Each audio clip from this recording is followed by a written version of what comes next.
સહજાનંદ સ્વામી મહારાજની જય, હરિકૃષ્ણ મહારાજની જય, સ્વામિનારાયણ ભગવાનની જય, નીલકંઠ પ્રભુની જય. સ્વામિનારાયણ હરે, સ્વામિનારાયણ હરે. વચનામૃત 29. ભગવાનમાં આસક્તિવાળાનું લક્ષણનું. સંવત 1879 ફાગણ વદી આઠમને દિવસ શ્રી સ્વામી શ્રી સહજાનંદજી મહારાજ શ્રી ગરડા મધ્યે દાદા ખાસરના દરબારમાં ઉત્તરાદે દોર્યા દ્વાર ઓરડાની ઓસરીએ ઢોલિયા પર બિરાજમાન હતા અને સર્વશ્રેષ્ઠ વસ્ત્ર ધારણ કર્યા હતા અને પોતાના મુખારવિંદની આગળ મુનિ તથા દેશ દેશના હરિભક્તની સભા ભરાઈને બેઠી હતી.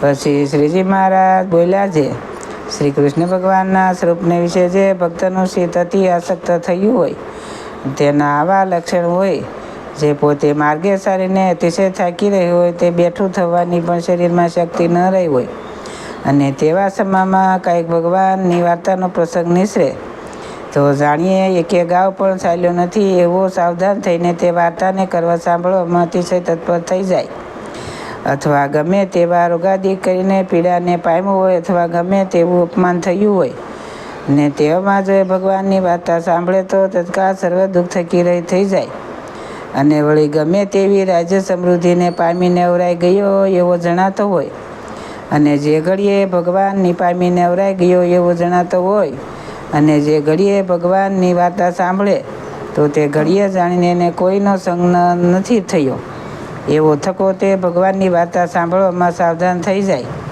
એવી જાતના જેને વિશે લક્ષણ હોય તેને ભગવાનને વિશે દ્રઢ આસક્તિ થઈ જાણવી.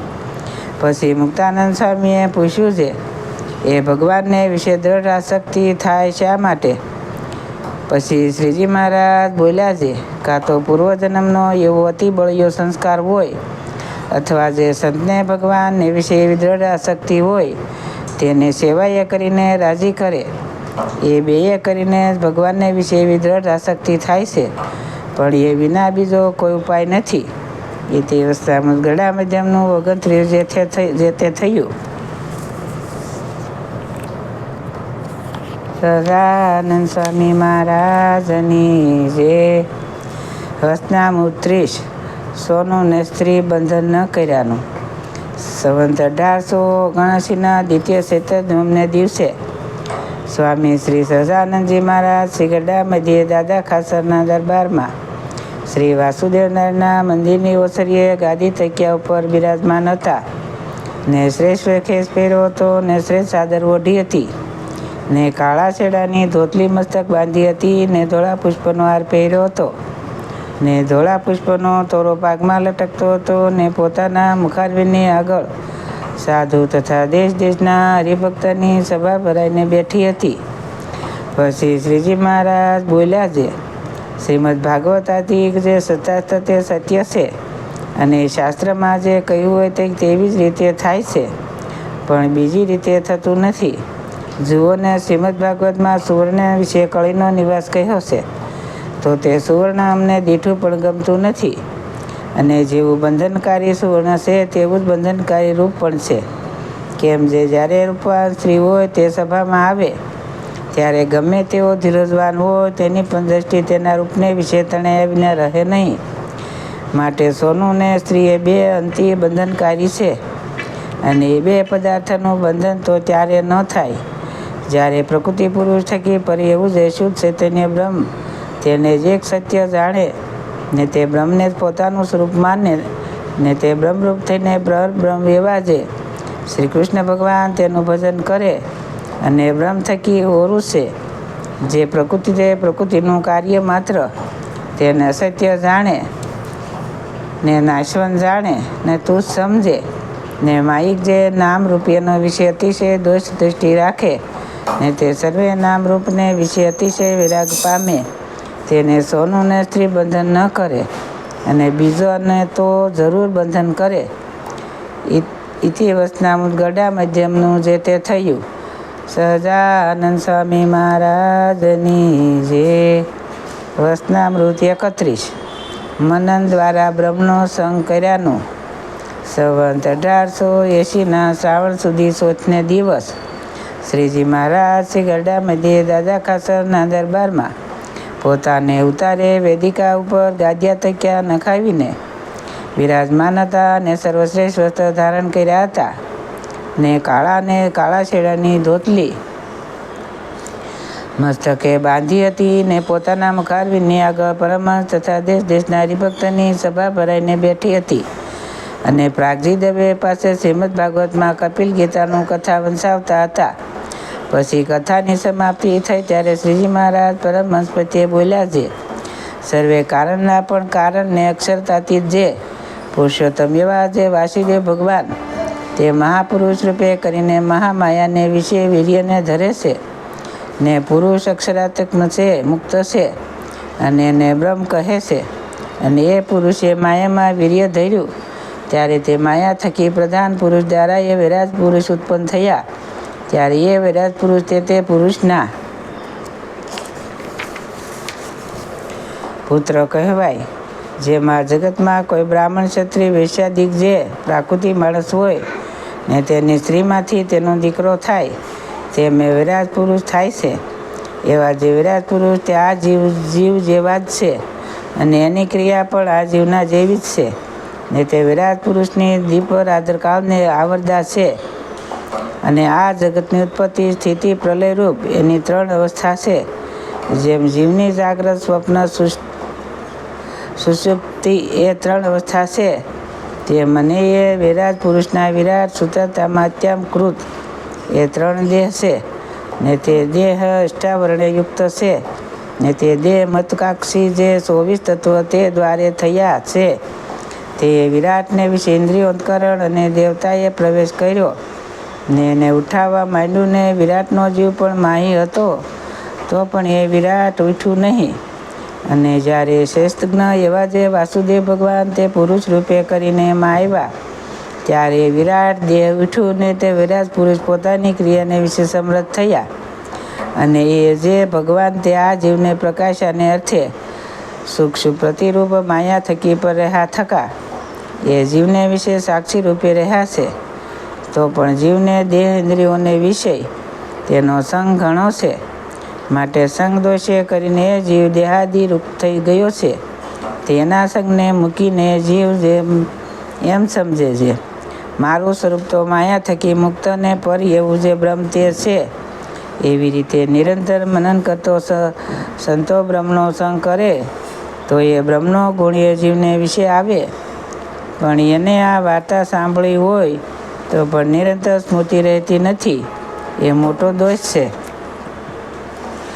એવી રીતે ઈશ્વર જે વિરાટ પુરુષ તેના જીવ એ સર્વના પ્રકાશક તો પુરુષ રૂપે કરીને પુરુષોત્તમ એવા વાસુદેવ છે. અને વિરાટ પુરુષ પણ જીવની પેઠે વૃત છે. તે દિત્પાદ સુધી પોતાની આવરદા ભોગવે છે ત્યાં સુધી વ્રત વર્તે છે. અને એનો પ્રલય થાય ત્યારે એને પુરુષનો સંબંધ સાક્ષાત થાય છે. કેમ કે એનો બાપ જે પુરુષ તે સમૃદ્ધ છે તે એને એટલો જાળવે છે અને વિરાટ પુરુષને માયાનો સંબંધ રહ્યો છે. માટે પ્રલયને અંતે પાછો પાયામાંથી ઉપજે છે. અને આ જીવ તે જેવો પોતે વ્રત છે ને અસમર્થ છે તેવી રીતે જેનો એ પાપ હોય ને પણ વૃદ્ધને અસમર્થ હોય માટે એ બાપ તે દીકરાને શી સહાય કરે. માટે સુક્તિ રૂપ માયાનો સંબંધ નિરંતર રહે છે, ટળતો નથી.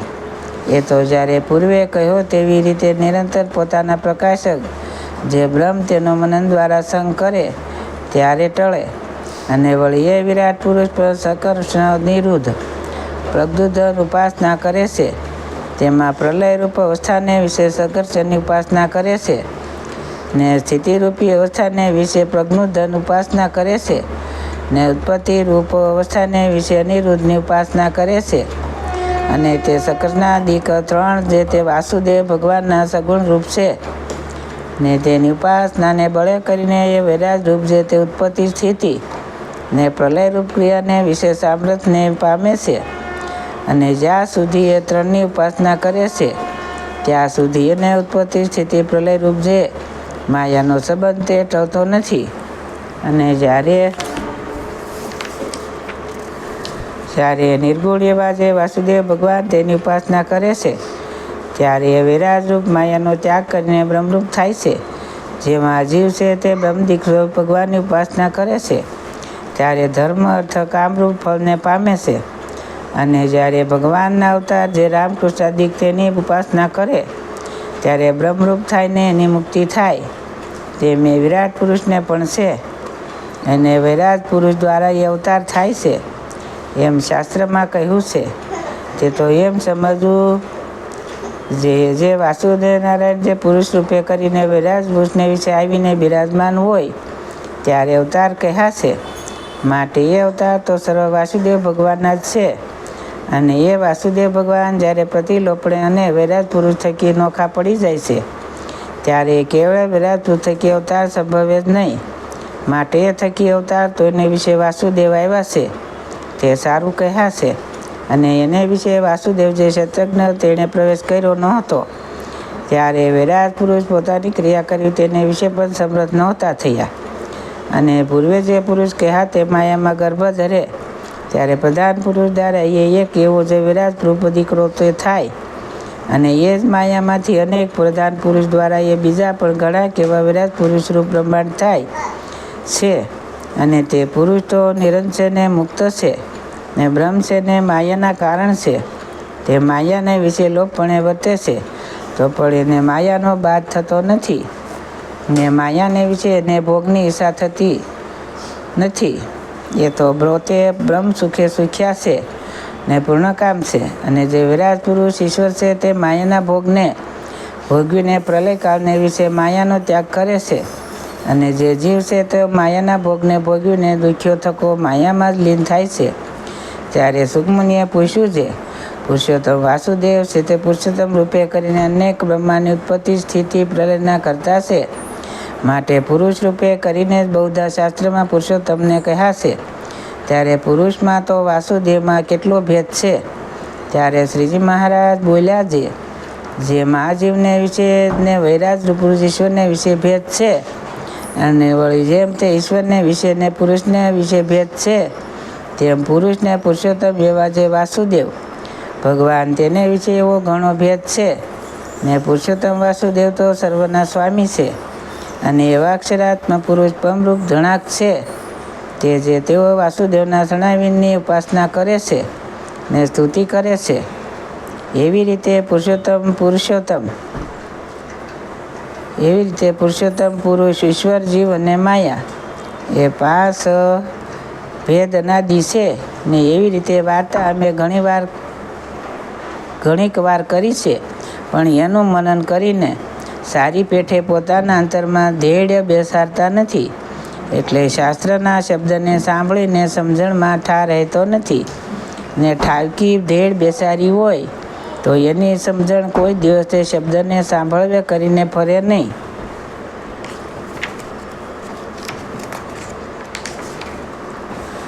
માટે આ વાર્તાને સારી પેઠે વિચારજો ને લખજો. એવી રીતે આ વાર્તા શ્રીજી મહારાજે કરી તે લખી છે. એથી વચનામૃત ગડા મધ્યનું 31 જે તે થયું. સહજાનંદ સ્વામી મહારાજની જય. હરિકૃષ્ણ મહારાજની જય. સૌને મારા દાદાથી જય સ્વામિનારાયણ.